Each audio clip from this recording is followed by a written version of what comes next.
Hi అండి all. ఇప్పుడు మనం చేసుకునేది దొండకాయ పచ్చడి అండి. అది దానికి కావాల్సిన పదార్థాలు అండి: చిల్లీ అండ్ ధనియాలు, ఎల్లిపాయ, జీలకర్ర, కొంచెం చింతపండు కూడా వాటర్లో నానబెట్టేసుకోవాలి. అలాగే కొత్తిమీర ఆకండి, దొండకాయలు కూడా చిన్న పీస్లా అలా కట్ చేసుకోవాలండి. అలా కట్ చేసుకుంటే బాగుంటుంది. అండ్ ఇప్పుడు నేను చెప్పాను కదా, దొండకాయలు ఇలా మంచి తీసుకొని లేతవి తీసుకుంటే ఇంకా చాలా బాగుంటుందండి టేస్ట్ కూడా.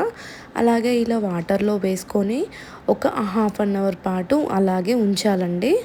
తర్వాత ఇంకా మీరు పీసెస్ కట్ చేసుకోండి, దొండకాయ పీసెస్ కట్ చేసుకోండి. ఈ దొండకాయ పచ్చడి చేసింది మా అత్తయ్య అండి.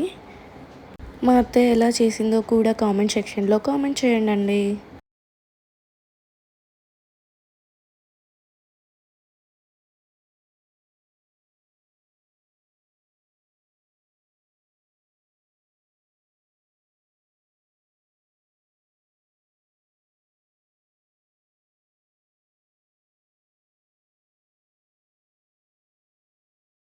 ఇందులో కొంచెం ఆయిల్ వేసాక మళ్ళీ కాస్త చిల్లీస్ యాడ్ చేయండి. మిర్చి వేసాక మళ్ళీ ఇంతకుముందు నేను చూపెట్టాను కదండి, ధనియాలు, జీలకర్ర, ఎల్లిపాయ ఇవన్నీ చూపెట్టాను కదండి, అవన్నీ కూడా అందులో వేసేయాలి. ఫస్ట్ అవన్నీ కూడా అందులో మంచిగా ఆయిల్లో మంచిగా ఫ్రై కావాలండి.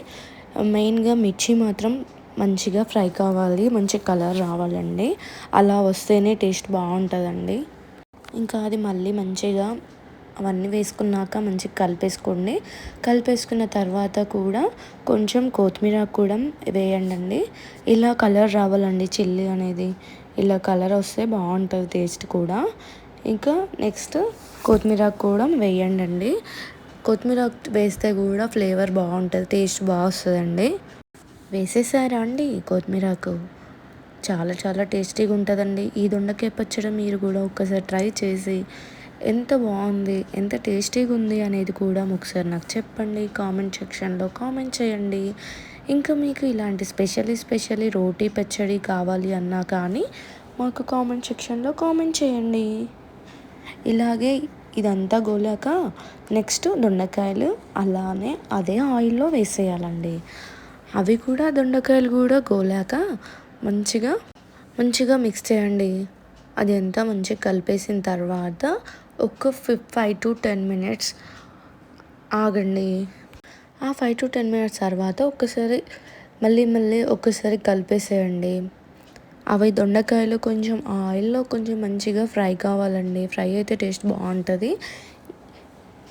మీకు ఎలాంటి రోటీ పచ్చళ్ళు కావాలన్నా మీరు కామెంట్ చేయండి, నెక్స్ట్ వీడియోలో పెడతాను. ఇలాగే మంచిగా కలిపేసేయండి. దొండకాయలని మంచిగా ఫ్రై కావాలండి, కొంచెం మంచిగా ఫ్రై అయితే బాగుంటుంది. మీరు ఎప్పుడైనా ఇలా చేశారా? ఇలాంటి దొండకాయ పచ్చడి చేశారా? ఎలా ఉంది టేస్ట్? ఇది కూడా ఒకసారి ట్రై చేసి ఎలా ఉందో చెప్పండి. ఓకే, ఇప్పుడు దొండకాయ ఉడికిందండి. ఒక్కోసారి చూడండి, తర్వాత మిక్సీలో వేసేసి సాల్ట్ వేసాక ఇదంతా కూడా కలిపేసేయండి.